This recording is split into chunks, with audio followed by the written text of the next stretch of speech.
E aí, estamos chegando aí a nossa terceira semana. E como é que vocês estão? Beijinhos, ó, coxinha para vocês. Bom, vou começar agora, tá?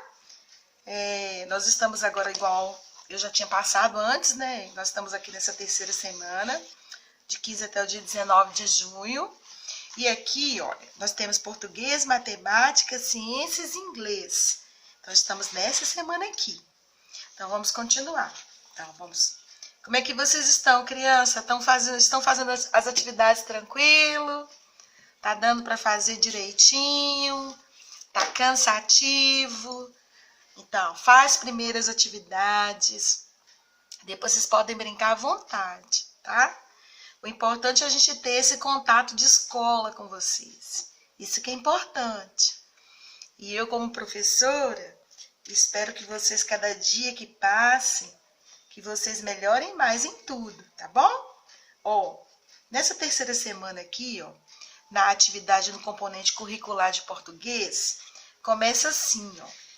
Querida criança, o gênero textual fábula é um gênero literário baseado, na maioria das vezes, na fala exemplar dos animais. Os animais representam características humanas, defeitos, qualidades, vícios e etc. O objetivo é transmitir um ensinamento que também é chamado moral da história. A estrutura básica de uma fábula é frequentemente o diálogo entre animais em uma situação exemplar e uma linha moral como conclusão. Então, tem a moral da história, lembra daquelas atividades? Lembra do livro, gente? O nosso livro lá é O Segredo do Anel. Quem lembra aí? Lembra daquele rei que saiu para a guerra e ele pediu lá para os seus súditos que falasse com ele alguma frase que ele pudesse usar no momento que ele estivesse passando por grandes dificuldades? Por grandes dificuldades? Pois é. Ai, que vontade de ler de novo aquele livro, né? Muito bacana, né, gente? Aquele livro. Bom, aí na atividade de português começa assim. Então, a primeira atividade aqui de português da semana é essa atividade aqui, ó. Deixa eu começar. Bom, terceira semana, português. Aí começa com a primeira pergunta. O que é um discurso?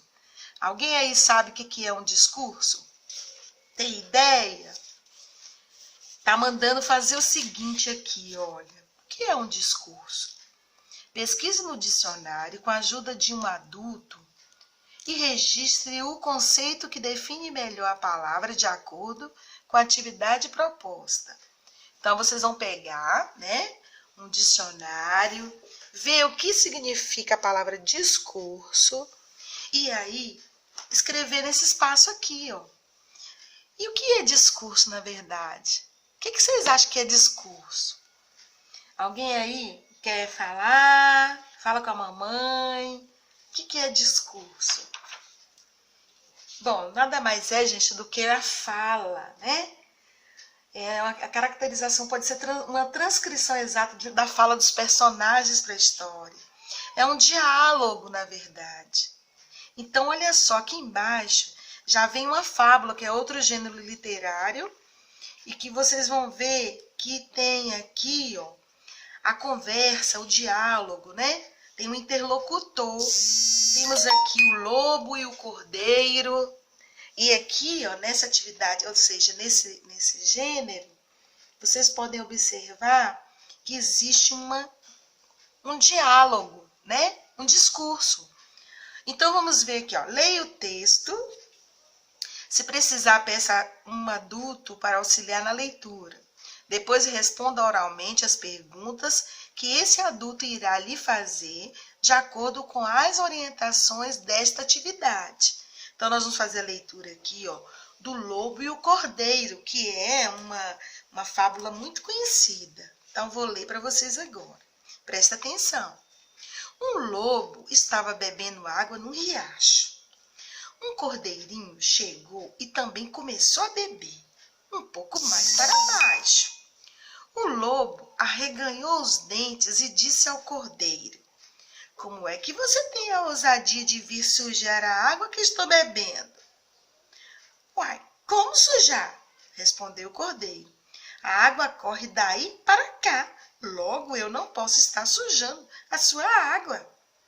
Não me responda, tornou o lobo furioso. Há 6 meses, seu pai me fez a mesma coisa. Há 6 meses eu nem tinha nascido.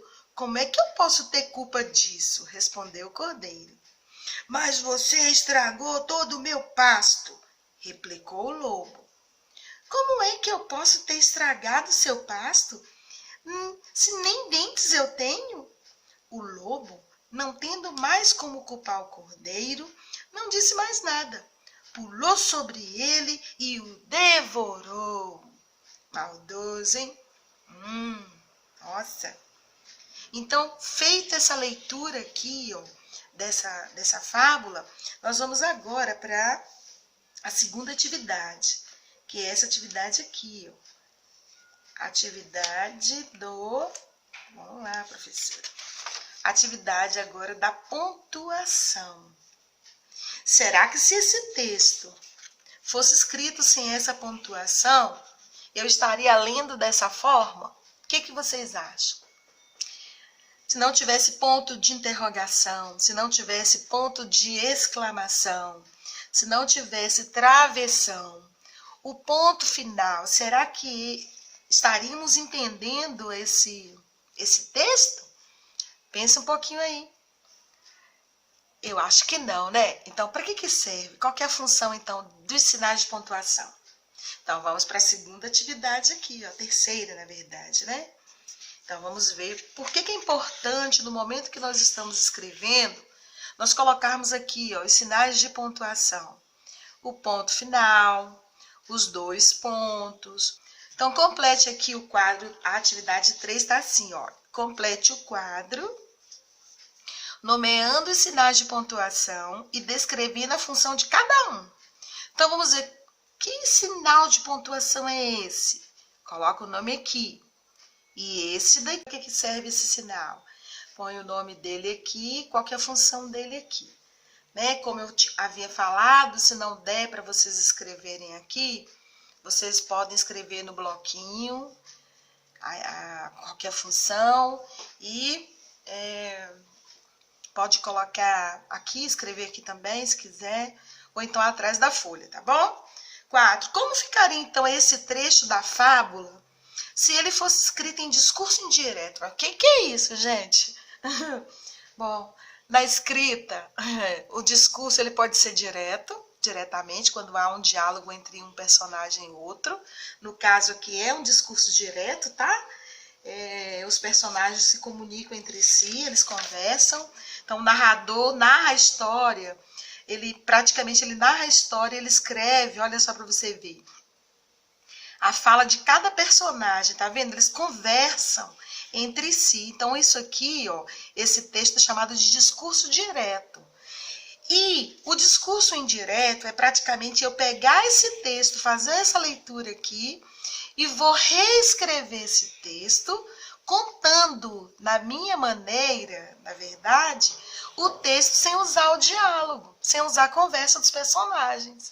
Por exemplo, olha, o lobo e o cordeiro. Vou dar só um trechinho aqui só para vocês terem ideia. Um lobo estava bebendo água no riacho. Um cordeirinho chegou e também começou a beber um pouco mais para baixo. E o lobo arreganhou os dentes e falou para o cordeiro que era muita ousadia vir sujar a água que ele estava bebendo. E o cordeiro respondeu para ele: como sujar a água se a água corre dali para o lado dele? Logo, ele não estava sujando a água do cordeiro. E ele ficou muito furioso, o lobo ficou muito furioso e pediu para o cordeiro não respondê-lo. O cordeiro pensou e falou que há 6 meses ele nem tinha nascido. Como é que ele podia ter culpa? Porque, na verdade, o lobo tinha falado que há 6 meses o pai do cordeiro fez a mesma coisa com ele. E o cordeiro respondeu para ele que há 6 meses ele não tinha nem nascido. Como é que ele podia ter culpa de ter sujado a água do lobo? Mas o lobo ainda ficou muito irritado e ainda falou que ele tinha estragado todo o pasto. Mas aí o cordeiro falou o seguinte, se defendeu. E falou que como é que ele poderia ter estragado o seu pasto se nem dentes ele tinha? O lobo então não tinha como culpá-lo, pois o cordeiro não disse mais nada. O lobo, pulou sobre ele e o devorou. Vocês viram que eu praticamente tirei o diálogo? É como se eu estivesse tirando o diálogo. Eu sou a narradora, então eu vou recontar a história, tá? E nesse reconto da história, eu vou simplesmente tirar os sinais de pontuação. Travessão, não vai ter travessão, não vai ter interrogação, porque eu vou fazer um discurso direto. Por isso que ele chama aqui, discurso indireto. Eu vou simplesmente escrever como se eu estivesse narrando a história e pensando na fala dos personagens. E não deixando que os personagens participem da história, tá? Não vai ficar difícil para vocês, não. É como se você estivesse assim. E o lobo falou que o cordeiro era muito ousado em sujar a água que ele estava bebendo. Mas o cordeiro respondeu para o lobo que como sujar a água, se a água corria dali para cá, logo ele não podia estar sujando a sua água. O lobo ficou muito furioso e falou para ele não responder. E ainda continuou que falando, indagando, questionando que havia 6 meses que o pai do cordeiro tinha feito a mesma coisa. E aí, para se defender, o cordeiro respondeu para o lobo que há 6 meses ele não tinha nascido. E como é que ele podia ter culpa do acontecido? Mas ainda assim, o lobo continuou replicando. Mas você então estragou, que ele tinha estragado todo o pasto. E aí, olha só, então na verdade, esse discurso indireto que eles pedem aí, é vocês recontarem a história sem utilizar o diálogo dentro da história. Não pode ser dessa forma que está aqui. Tem que ser uma escrita direta, sem esses sinais de pontuação aqui, ó, que são usados, né, no discurso direto, né? E no discurso indireto, o narrador, que na verdade, com suas próprias palavras, ele começa a reproduzir a fala dos personagens. Eu sei que para vocês é um pouquinho meio difícil, porque a gente não tem muito hábito de fazer isso, transcrever um discurso direto para um discurso indireto, mas vocês escrevem muito no discurso indireto. E aí nós não trabalhamos aqui, na verdade, não deu tempo, né, gente, da gente trabalhar esse discurso direto aqui, ó, que é trabalhar os 2 pontos, aí alguém fala, 2 pontos, na outra linha, travessão, escreve a fala do personagem, aí continua a história, entendeu? Dessa forma aqui que nós não trabalhamos, mas a outra forma, que esse discurso indireto, vocês já têm o hábito de escrever diretamente, já é um discurso indireto. Tá bom? Eu acho que não vai ficar difícil para vocês aí não, tá? Mas qualquer dúvida, pode perguntar no privado que eu vou estar tirando suas dúvidas, tá? Beijinhos, coxinhas para vocês aí. E daqui a pouco eu passo a aulinha de matemática e as demais matérias. Beijos.